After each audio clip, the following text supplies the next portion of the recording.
I dropped chemistry in senior one. Who drops a subject in senior one? I You're did. right. I dropped a few subjects in senior one as well. By senior one, I knew chemistry wasn't for me.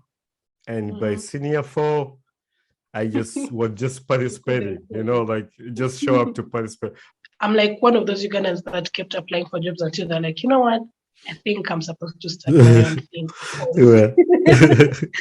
Yeah, because this applying is not yet giving. So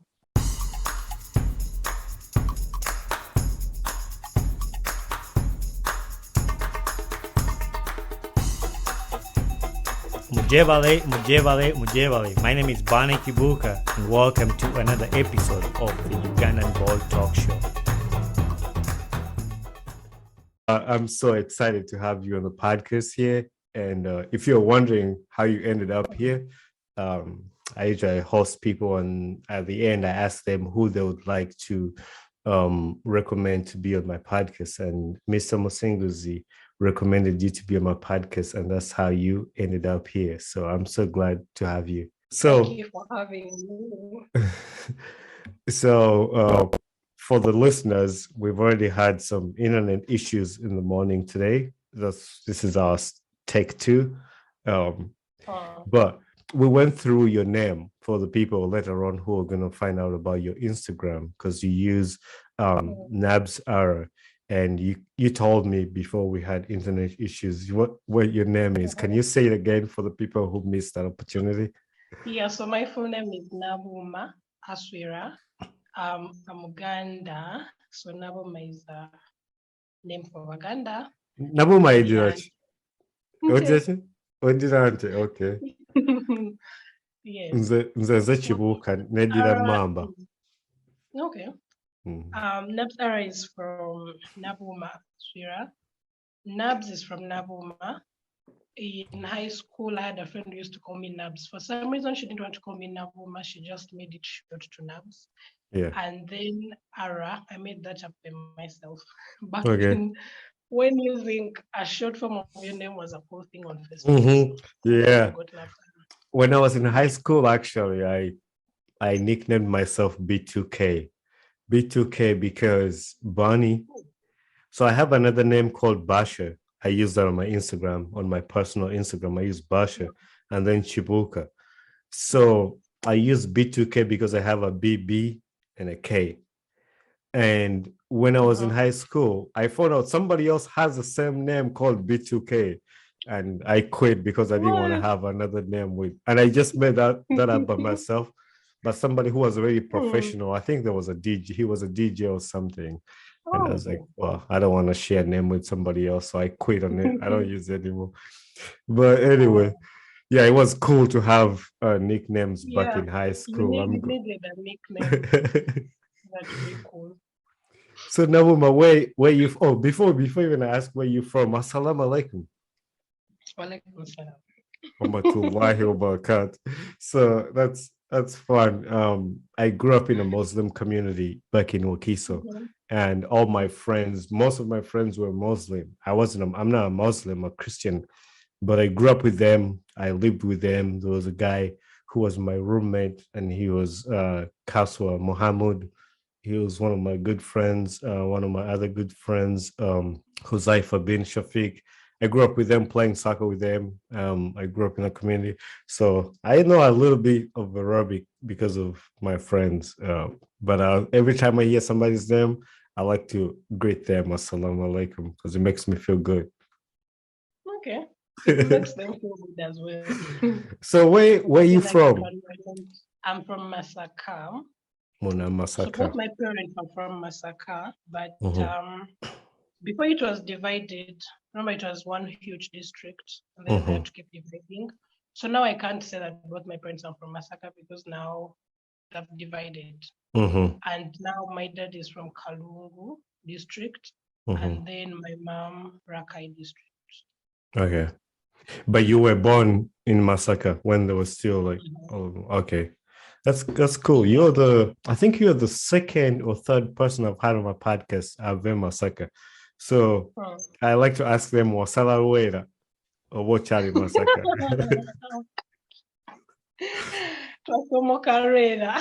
So Carrera, that's pretty good. Yeah. So growing up in Masaka, I know Masaka is one of the districts that had some of the best schools in Uganda. Would you say so? Because some of the good schools are from that side. I mean, Masaka Road, where did you go to school? Your education, like from primary throughout university? So I was born in Masaka, but my parents moved. So I only studied nursery in Masaka, and then we moved to Mukono. So I did the rest of my schooling in Mukono. I went to Bishop East for P1 and P2. Then I went to Buziga Islamic Theological Institute in Bunga from P3 to P4. Then I went to Nsamo Mixed, still around Mukono for the rest of primary. And then secondary, I went to Bishop Senior School. My dad was a teacher there. And then for university, I went all the way to Arah to join a new government university that the government had just opened up. And then I also got government sponsorship. And I like to just be in new places. So I was like, Arua. And who can say no to a government sponsorship? Like that's free education. Like I have one of my best friends had to move to what's the university is it Busia somewhere?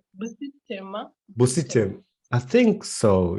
So they took him there because he got government sponsorship. Nenga, he had to go far away, but that's cool. I never got an opportunity to get to government sponsor. I wasn't even planning on it. I wasn't that smart. But you met. What do you mean you aren't that smart? Because I never dreamt of having government sponsorship. So I was like, no, I don't think that's for me. But you mentioned something I wanted to ask you about. What was the experience of going in the school that your dad was teaching to? Like, what was the experience like? So it was grounding in a way because teachers knew and students knew, and I couldn't do I couldn't do anything contradictory because if you didn't do the homework, they would go straight to your dad. If you didn't respect the school uniform, your dad will be among the people that cane you, and I guess they will even cane you more. So it was a bit grounding in a way, but then also limiting because we lived in the staff quarters, and then I started from the same school. So even when people were out for holidays, I was still in the teachers' quarters. So 50-50. That was good, but yeah. The whole reason why I asked you, because it was my biggest fear in high school when my dad said, I'm going to come to your school and punish you if they tell him I did anything wrong. So I can't even imagine having my dad in the same school. Like, I can't even do anything. I feel like I wouldn't even talk. I would be just quiet because I'm scared. You'd get used. Used. I feel like when I started, because by the way, I was at that school from Form 1 to Form 6, and my dad was there all those years. And I feel like I was just myself. I was not even so stubborn to begin with. I didn't break rules. There was really nothing to be scared of. Just that every little thing, even if they will not tell your parent, they'll tell your parent because he's close by. Right. Yeah. I think that's good because for me in high school, I wouldn't say I was maybe my classmates would think different, but I don't think I was that stubborn. I was just a little bit. I was a little bit stubborn, but not to an extent that my dad came to school. I don't know. My dad didn't really like coming to school, but my mom was always there for disciplinary committee. Hey, your son did this. But anyway, I always like memories going back to high school. So when you went to Arua for university, what course were you doing? Like what combination did you do in senior 6 and what were you going to study in Arua? So I did physics, chemistry, and mathematics. Just like Mr. Musengu's. Oh no, he did. Yeah, he did. Yeah. And his episode is not yet out. So I mean, this one will come after his, but yeah, he did a I same. actually tried to look it up. I wanted to watch it before we started, but then I guess you didn't have it up already. No, it's gonna come out next week because I was on Okay. vacation, so I wasn't releasing any new episodes. Okay. So I did physics, chemistry, and math with a subsidiary of computer. And well, when I was applying for government sponsorship, it's you really want to get. So there are courses that you want, but then there are safe courses. Whereby, if my results are a little bit lower, I can get the safe courses. So I didn't get what I really wanted, but I got one of the safe courses. I think it was my third option. I got information systems, and I liked it. I wanted to venture into it because I loved computer things, like knowing how to deal with computers and all that. So I decided I would do it, and it's quite new. It was quite a new course. Even now that I'm trying to elaborate on it and do masters and all, I find that most universities all over the world still don't have it. But and I like, that's what I did. So is that what originally you had in mind when you picked PCB math, or you wanted to do medicine or something? Well, see, I didn't do PCB. Okay. I feel like me and biology don't match. I did physics, chemistry, and math. Oh, PCM. Okay. Yeah. What I had in mind was something to do with statistics because I love math. I just love numbers. Yeah, but then I didn't. I feel like I think it was my first choice or second, but I didn't get it. And then I settled but I feel like I settled for the second best because I always told myself if I didn't get anything to do with numbers and all that, at least I should do something with computer stuff. So I got the second best, I guess. I respect people who did chemistry in senior 6. I dropped chemistry in senior 1. Who dropped the subject in senior 1? I did. You're right. I dropped a few subjects in senior 1 as well. By senior one, I knew chemistry wasn't for me, and by senior 4, I just was just participating, just show up to participate. But funny enough, I didn't fail. I think I got a credit 6 or something like that, but I wasn't showing up to class. For someone who dropped it. Yeah.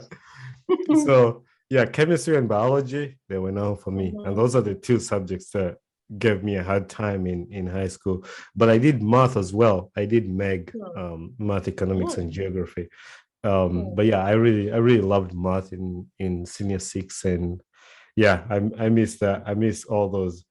So anyway, I'm so glad you brought back high school memories, and that's why I like about the podcast, because I bring people to just track their journey to see how life has been, and it brings back some of the memories to me, and I'm sure to some of the listeners too, because people who listen from Uganda who are not in high school anymore will listen to our conversations like, oh yeah, I did this too, and it's a good feeling to just kind of remember. When did you graduate high school? When did you finish high school? I finished high school in 2014. Okay. Yeah, I then started university in 2015 and graduated in 2018. Nice. Yeah, I think I finished a little bit earlier. I think I was 2012 year, and yeah, and then 2014, then I moved to the US. But anyway, so you I see now I'm tracking. You see how you said you like computer stuff and what you ended up doing in high school. Were you more of a traveling person? Like, did you travel to a lot of places when you were younger? How young? Throughout high school. I would say no. I think what I want to say is that the spirit that wants to be in new places has always been within me, because the only place that I would be assured of traveling to was Masaka, which is my mom's village. And I remember, because I'm the firstborn, I used to convince my mom and my dad so much that they let us go for the 3rd term holidays. That was the longest holiday. so that we get a chance to be in a different place. So I used to convince them so much of that, and I loved the journeys, being in a taxi, the street food from the streets to Masaka. Yeah. I just And but then I Michomo. feel like Michomo, Uh-huh. Gonja, all those things. Yeah. But I feel like, but it didn't last so long because I feel like my parents just allowed me that when I was in primary school, and then in secondary. I never really traveled to any place. I can't say I traveled to places during high school. And for university, I traveled a lot. I was in Arua, and I feel like by the time I left, I'd explored West Nile, because I went to Arua, Gulu, Adjumani, Moyo, Nebi, all those districts. So yeah. Were you one of those students in school that wouldn't miss a field trip? Yeah. Yeah, Okay. definitely. Yes. Because that was always my exciting time. And that's how actually I would say that was my favorite time on school field trips, like to go to different places. And I always made my parents, I gotta go travel. I gotta go to this place and they'll pay. But going back to what you'd say, the Michomo, the trip to Kenya to go to my family, my mom's side, every time I would go to Mabira there, no to Kaoku, is it Nkokonjelo? Yeah, I think. Where they have the Michomo, I could be wrong. Namawojolo. Yeah. So there, and then you get those and eat those. Was always the exciting time for me, and I can't trade that for anything.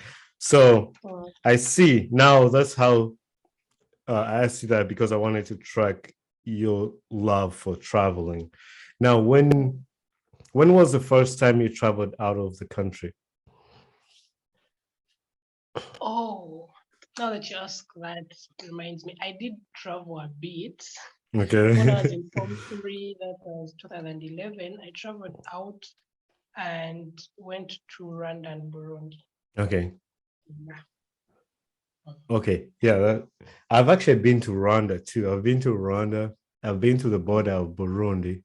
I've been to Kenya. Where else? I'm forgetting. But I think I would say those. Oh, I've been to Canada. And I've been to the US, because Canada is just close by here. You just drive. But what was I? Yeah. So now I see where you get your love for traveling. And you said the first time you traveled out of Uganda was you went to Rwanda and Burundi. Yeah, that gets me to your travel services. And one of the things I noticed when Mr. Mosingus recommended you to me was you did a free guide to places I think that's what you did. What made you start doing things like that, like the guide tour that you have on your Instagram, and what's it about? So for the time that I've traveled around the country, I get DMs from people that want to come to Uganda, from Ugandans that are within the country that really want to start traveling, and people always ask me for how they can start, where they would start from. So I decided I would want to help people travel. I feel like sometimes people just don't know where to start. Sometimes people put money before everything else when they think about travel. So I kind of had to sit down with myself and figure out how I started to travel anyway, because I also kept telling myself, I want to travel, I love travel, but I never really did it. And I realized when I started with the nearby places. Most of them were even free. I just had to get transport and go visit them. I just had to get transport and go get an experience. So I decided to create that guide, and it's like the starting point for everyone. So if someone is coming to Kampala and they're like, so where do I start from? How do I get a tour guide? They have that to begin with. And then if they want other things, we can add on to that. Okay. That's really cool, because I'm one of those people. Every time I go back to Uganda, I want to take my family somewhere. Like we've gone to Arua, we've gone to the hot springs somewhere. I don't remember where that was. But I like to take my family out to go do something somewhere. We went to Maction Falls the last time I was there. So it's really helpful, like for people. And when I saw this, I was like, oh yeah, I think I have now somebody I can reach out to. It's like, hey, I want to travel this and just get some information. Now, is it something that you do for like as a business, or it's something you do to just help people? Well, earlier this year I decided to monetize the service. Okay. Because especially the planning bit, because I would spend so much time online planning trips for people, and I had to make it balance, because if I'm spending all this time and I'm not doing other things, so I decided, if you want to do the travel and you want me to plan it and part with a certain fee, and then also own. So the guides, I'm creating more guides. I feel like a guide can give you the information that you need, so that you don't need me to go with you. Like earlier this year, I had a trip that I organized for a client that was from Belgium. She came back home and had to take her family as well, like you do. And it was the time that I was meant to take my trip to the UAE, and I had to postpone that because she really wanted me to be hands-on, be there, travel with them and all that. And it's good in a way, but I feel like some people will not afford it because it's more expensive. If you want to take me along with you, I'll need to sleep, I'll need to eat. You might have to part with a daily fee. So that I want guides to make people to be able to get up and go, because they have all the information. They know where to sleep, they know how to navigate public transport, they know what activities, they know what tour guide will take them, they know the entry fees. So I just want people to be able to travel on their own. Also, I feel like the group trips limit people. For example, they'll organize a trip for a specific weekend. If you're not free that weekend, if you have other engagements, you can't go. You just have to wait for another trip. But with a guide, you can get up at any time. Yeah, and then if, like, let's say somebody's traveling with their family or their significant other, it gives you privacy just for you to just have your own time. Like, you don't have to have another third party. That's pretty cool. And the reason why I asked you that is because I was gonna say, if you're not monetizing it, I think it's a good idea, but you're already doing it. Like, that's pretty good. And also, one of the pictures I saw on your Instagram really reminded me. I grew up around Baha'i temple area. I used to go there for holidays. My aunt lived there. So when I saw that picture, it just brought a lot of memories back, because we lived in Kanyanya, which was pretty close by. We would just walk to go to the Baha'i. And then when I lived in Bukoto too, the house where I lived, you could just see Baha'i up on the hill. So when I saw that, it brought back memories of my childhood. We used to go up there.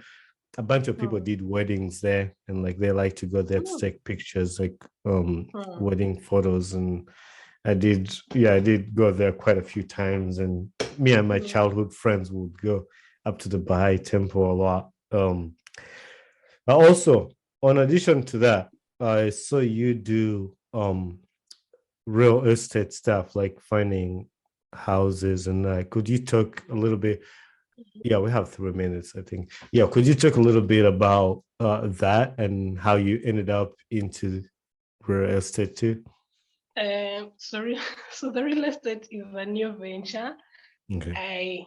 I did a few real estate videos on my channel, like in 2020 and 2019, and it was just in April this year when I had a friend who's on the inside tell me more about it. But then I also already had requests whereby people would come to me and they're like, where can I sleep?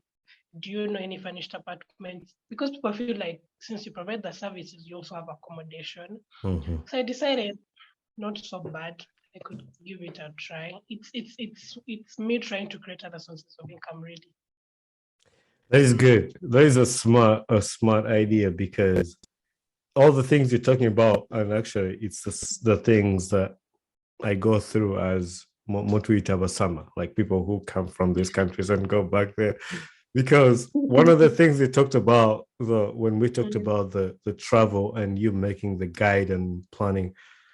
When I go back to Uganda and I want to travel with my family, I get to a point where I don't have a car. I mean, my parents have cars, but like when I want a travel car, like you're not gonna take your dad's Pro Box to a national game park, or you're not gonna take Karaum game park. You need a travel car, like things like that. I struggled, and I ended up trusting a friend who was not even in the travel department. I was like, hey, for motoka, and that guy charges you like 1 million. Nenga ne motoka jakulete yareta what car is that? Noah. Wait, it's a Noah. We took this Noah to Maction Falls. The time we took it back to the owner, Vampire Mavege, Deco, Vampire Mase, good day. It was not really meant for travel. No, it wasn't meant for travel. That guy just sent you. So like I see how you find somebody who's in that business to kind of just help you, and you're going to trust those people because that's what they do. And I really appreciate the services. And that's what I would say to some of my listeners who are listening, Abadimo America, US, Abadimo US, Abadimo different countries that want to go back to. I think this is a good opportunity for us to get to know people who are in this area to kind of guide us. And I think it's worth it because at the end of the day, I ended up paying the $1 million to rent the car. And then I ended up fixing the person's car, Whereas if I had rented the car that's meant for that job, they know like not so much, but also not so much, and right. So I see how, and then now I go back to the real estate. That's another area that I was going to talk about. That still people who come from outside countries, we want to find places to live for a short time, for a period of time. Is the other area that you need. Some people are not, but like some people who are mukuze, and then you're like, oh, you can't stay at your parents' house, or the parents' house is not big enough for a group of people that you've come with your friends, and you can't just pack them into your parents' house, and you need things like that. And I've had stories of people who use other means or different means who don't go through the real like ways of like just going to travel. And that's another area that I would recommend like people to find somebody who is in that business. One thing that I grew up with in Uganda, and most of us in Uganda, tuchikuli demo, to take shortcuts, we want easy money, like, hey, there's a guy here who can give you this room for 50,000. Yes. But then you compare, saba mutwaro, saba nkomitano. Let me just go with the witano. And then you just end up actually spending more. Like the example I just gave you about my car, like, I just went with this guy and I ended up spending more than what I would have spent going through the same area. And I would say that's one of the things that people should do. What else do you want to add on to that? Well, I would I'll tell you guys to like whatever you choose. I feel like when you guys come, you've planned already. In most cases, you want to visit a few places. So maybe get quotations in time and get quotations from people that actually provide actual services, for that have a bit of experience. And it's better than trying to get anything at the last minute, because you might settle with someone who's not going to give you the best service, and then you'll spend more like you did. So I would say try to book a bit in advance for the accommodation, and the other weird thing, most of you come around the same time, and then you make it a high peak season, so all accommodations are booked out, cars are nowhere to be seen, and it gets hard to plan for you guys. So try to book in advance, I would say that. How would people connect to you and your services? On Instagram. So my Instagram has a button with my email address and with my contacts. So if you tap on those buttons, you'll be able to get to me, but you can also send me a DM and I'll respond. Okay. And you mentioned you have a YouTube channel too. Like, what are some of the videos you post on YouTube? And like, what can people go to look up if they want something on your YouTube channel? Oh, so my YouTube has detailed videos of the places I've been to, especially in Uganda. I have a playlist for Ginger, Entebbe, Kapchora, Bushenyi, different places that I've been to. And I share some of the things you can do in those places, maybe restaurants to try out, the activities. And my vlogs are like detailed. I'll tell you how much you need to pay, where you pay from, best time to travel, how to get there. Like, I feel like if you watch a vlog of mine, you might not even need to buy that guide because it has the information. So yeah. People, these people, I think, oh no, I won't buy the guide, but you still need to get the money off the guide. Still, if they go and watch the video, I'll get some money from the ad. Okay, yeah, but that also, makes sense. I feel like people are just like lazy because I feel like I keep sharing the same information and people like just don't get it. I feel like sometimes I've talked about something in a vlog, a whole detailed vlog. I've shared posts about it. I've talked about it on Instagram stories. I've even gone ahead to highlight some of these things. And someone will ask you the same thing. So if I just send it to you in a guide, really? Yeah, I know. Yeah. Because you're gonna have it with you wherever you go. Yeah. So still on your Instagram, I follow your Instagram, and for the listeners, you need to go check it out. You share your travels, wherever you've been, wherever you've gone, and you shared about your trip to the UAE. How was your experience in the UAE? Share about that. It was amazing. I felt how smooth things can be when they're made smooth for you, like the public transportation, the good roads, the security. You really feel secure when you're there. Yeah. And how easily you could access some of the things that you needed. So it was very, very amazing. I loved it. I've never been to the UAE, but I wanna go. I wanna visit there because all my friends who go there, they send you pictures and like, yeah. I mean, some of the things I would say they're similar to how the US is, or even better or some. But I just want to go and have the experience of another country too, and just share the same experience. One of the things that stuck out to me when you shared about the airports, how big the airports is and the view. I watched all those videos, and one of the slides you had a picture of those big FedEx airplanes that you mentioned you'd never. Yes. How was that experience? For some reason, I just don't know. I feel like, when you don't move, like your mind just stays in a box like this. For some reason, it's FedEx. It delivers things all over the world. It should have planes to do this. I just don't know what I thought, but it was the first time I saw a FedEx plane, to be honest. And then it clicked that, you know what, they surely have planes to be able to do it. But I was surprised. The airport is so big. I've not been to such a big airport. The one that was kind of close was the one in Kenya, but I also just stayed in the airport. So I didn't get out to see how huge it was. But that was different. It does not compare to ours here. Yeah, so like I mean, the way FedEx brings stuff to you, I mean, sometimes you'll think they put it on the passenger plane and bring it to Uganda. But I was gonna say when they ship stuff like to Uganda or to through DHL, like they have. The funny part is I saw that, and I work on DHL airplanes because I'm an aircraft mechanic. So when I saw that, I was like, that's yeah.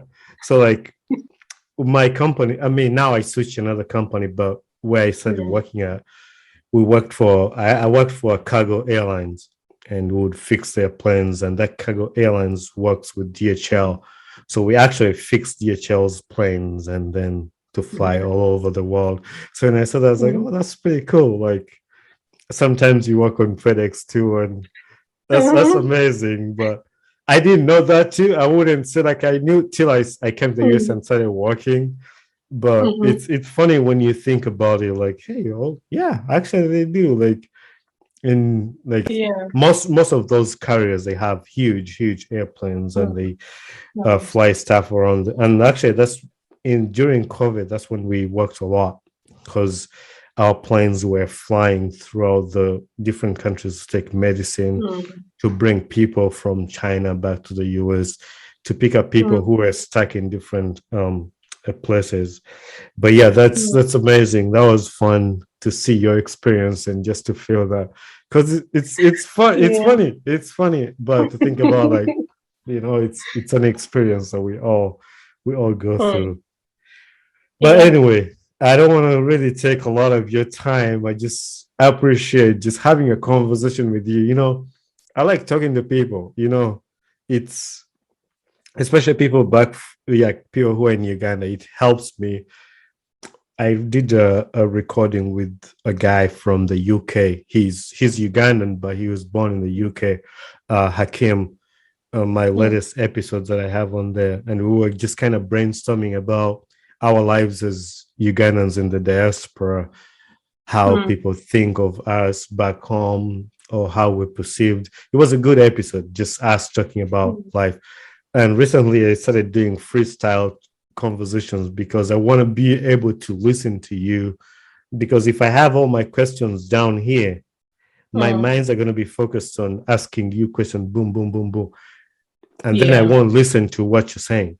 But I want to listen to you and actually get my questions from you. That's the purpose of a conversation. And that's why when I started the podcast, I would send people questions. Hey, this is what I'm going to ask you. And then it kind of feels like rehearsed. So we feel like we practice. What am I going to answer? And then I notice, like, when people talk, I don't really listen because I'm just thinking about, when am I going to ask my next question? When am I going to ask my next question? But I just kind of want to just have it flow and just flow. But what I was going to say is, when I have this conversation with these people, it helps me, like, now talking to you, talking about the high school, you know, it brings back some memories. I didn't have the same conversation with Mr. Musinguzi. That was different because we all have different vibes and our conversation got different. And that's what I want. But since you and Mr. Musinguzi kind of in the same travel kind of business, like, I would have had the same questions for you and him, but then your stories are different. But then when I just make it a freestyle, your story is going to be different than his story. And I love that. And I love learning a little bit about that. One question that I didn't ask them, I just remembered now that I'm going to ask you. Did you ever do anything besides travel? Like, do you have any other job that you did? Sometimes I get part-time. I wouldn't say part-time. Sometimes I get contract jobs. And for example, last year I was in Busheng for like 2 months or 3 months, and I was doing auditing. And everyone I told was like, why are you doing auditing? You didn't even study auditing. But the thing is, I did information systems, and I can audit a system to see if things add up, like banking systems for like they were trying to see if what the bank says is what their payment system says. And if you take me through something, I'm like, I can get it. So if I get like a contract work for a certain period of time and it pays well, I do it. And I feel like, no, I've not. I'm like one of those Ugandans that kept applying for jobs until they're like, you know what? I think I'm supposed to start my own thing. Because this applying is not yet giving. So not really. I wouldn't say. That's interesting. And what is your relationship with, like, how did you meet Mr. Musinguzi? How did you know him? So through YouTube. Okay. I feel like I've met so many people through YouTube. If there is one good thing, one of the good things that I've gotten like from YouTube is like to meet people that I would never meet anywhere. But people see you on YouTube and they feel like you two might like connect, you can collaborate, and then you just end up friends. So I met Brian in 2019. I was already on YouTube. I started in 2018. He also started way earlier than me, but then he had taken a break to come back with a to rebrand, kind of, I should say. And we were trying. I met a certain girl who was on YouTube on Instagram, and then I met another one on Instagram, and then we were trying to say, you know what? Everyone that joins YouTube in Uganda feels like they're the only ones. So how about we start to meet and create this community so that people that start know that they have a community to join. So everyone told who they knew, and then we had that first meeting. It was at Caramel Lounge at Acacia Mall, and that's when I met Brian and met a few other creators. I think we were like 10 or more. And then from that day on, the community has grown and grown and grown. So like anyone who joins YouTube does not have to feel like they're alone. Right. They have the community. They can get some of the answers to their questions. They can get support. Yeah, that's how I got to know him, basically. That is pretty good. And you know, one of the things I tell a lot of Americans, a lot of people in America, is one thing I'm proud about Uganda and people back in Uganda is, you know, that saying they say, like we're more, and I studied this in university because I said I'm a airplane mechanic, but I went to university and studied something different. I did have a degree in cross-cultural study, where it's really about the culture of the people. And you know, in Uganda, we are more of like a community, you know, things, people work in a community. Like even we talk with your Machado, like, hey, we want to have food day, we're all gonna go help. But in the US, it's more of an individualistic kind of thing. Like, this is my land, this is my property, this is my car. Like in the US, like everybody's, but when you listen to something like that, you know, like you make something, you don't have to feel like you are alone. And that's why a lot of people struggle when they come to the US and they don't know anybody. You know, like just the starting point is hard. But like that's one thing that really sticks out to me every time. And that's one thing I miss about Uganda is just that togetherness like people have. Like even, I mean, this is off topic, but like think about the weddings. When somebody's gonna get married, they make meetings, they make groups to kind of support. But in the US, you're gonna get married, your family better be rich. Well, you better be rich. Yeah, or cause of go. But anyway, I'm glad you shared that, and I'm happy to hear that you guys help each other out. And I've made a lot of friends through the podcast. And my podcast, I just started it out of my house, and because I love talking, I love people to listen to stories. I love like bringing people like you and somebody out there. They know that, like Mr. Brand said this when he was on the podcast. Like we grow up thinking that the only way to be successful is if you become a doctor, if you become a lawyer, if you become. But here, people are making a living out of the things that you can learn as a human. Like you can learn, teach yourself. Like most of the things that you guys talk about, like you teach yourself how to do this, and then you can make a living out of it. We're past that generation of where you can only be successful through these things that our parents say, oh, things like that, you know. And that's why, like, I want other girls in Uganda to listen to your story and see how your journey was. And that's mainly why I asked your background, because I want them to feel like another girl who grew up in Masaka who will listen to your story will be like, she made it, I can do it too. And not thinking of like, hey, in a wafitawari, like nobody's, you know, those things like, like oh, I'll never do anything. But people listening to your story, and that's how I started my story too, like just sharing. And that's why in my biography I say a boy from a small village of Wakiso, because most of my friends would see you working on the DH airplanes, like big airplanes, and there's like, oh, but like his family was rich, my family was never rich. And I want people to listen to the other side of the story, and that's why I like sharing other people's stories on the podcast. But before I let you go, I have a few questions I'm going to ask you to close this out. What has been a life lesson you've learned in life to this point? Ooh la la. I feel like that's a deep question, that it's like a deep answer that I need to like meditate on. But if I want to go with the first thing that comes to my mind, I should say that I've learned and I'm still learning that you might want a whole different thing initially because it was painted and it's believed to be the perfect way. For example, when you're done with school, you get a job. But then what happens when you don't get a job? Do you get stuck there or do you try to develop something else? So I've learned that just because the straight line that was drawn for me that everyone expects me to do has not worked out, I can create an income from very many different other things. And that's like the lesson I'd want someone listening to take. Just because this has not worked out yet. And maybe it will even work out in 5 years or 10. But like, do you get stuck there? Or do you work on other things that might end up being bigger than what you wanted and you end up more successful?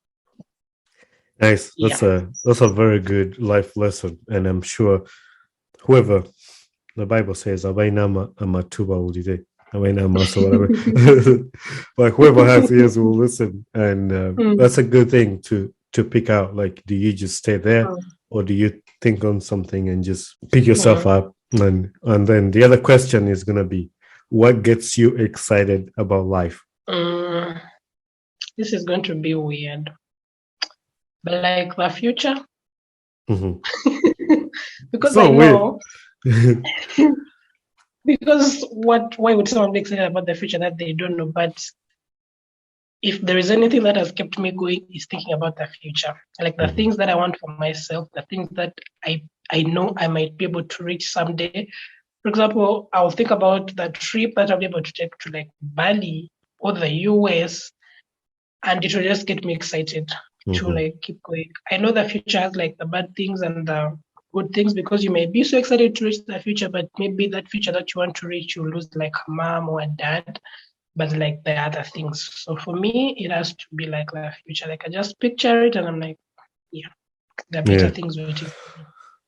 That's good. And I don't think it's weird at all because I think I'm the same way. Like I can't wait to see myself in the next 5 years. I can't wait. And when you see where you've been from, like it doesn't mean that you've not had problems along the way, but we'll see where you're at. And I can't wait to see myself in the next 5 years. Like that gets me excited about life. Like, hey man, so that's not weird at all. And my final question for you, who would you like to see on my podcast next? And you're gonna help me find that person. I thought about this yesterday because I feel like from the time we agreed to on a day, I've just been thinking about this moment. So I thought of someone. She's also in the travel industry, but like she's like way deep in, and I think her stories would be interesting. So she's called Eunice. And I hope she says yes. I'm not going to tell her. I hope she says yes when you reach out to her. But yeah, I would love to see her here in your podcast. All right. Yeah, I like that.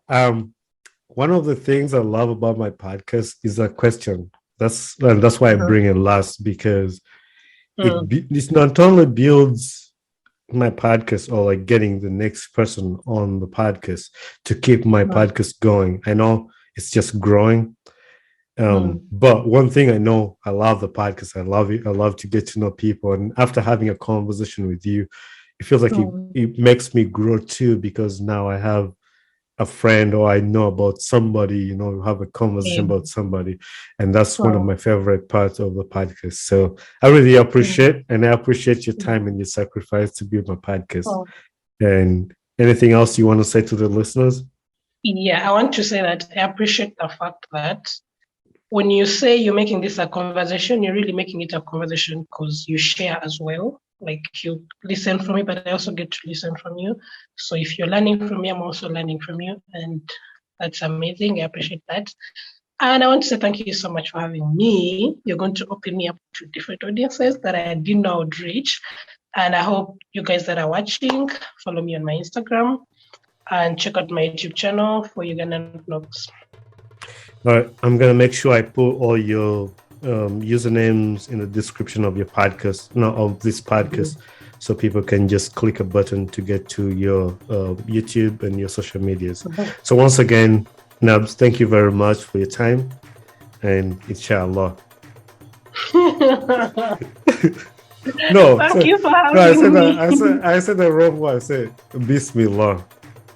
No, what you said first was right. Okay. Yeah. All right. See you soon. Okay. Bye. Bye. Hey there, my name is Bwana Kibuka, the host of the Ugandan Boy Talk Show. Thanks for listening and watching my podcast. Tune in every Saturday at 11 a.m. for a new episode on the podcast. Don't forget to subscribe, follow, share, and we appreciate it. If you can, leave a feedback on our podcast, please. Thank you very much.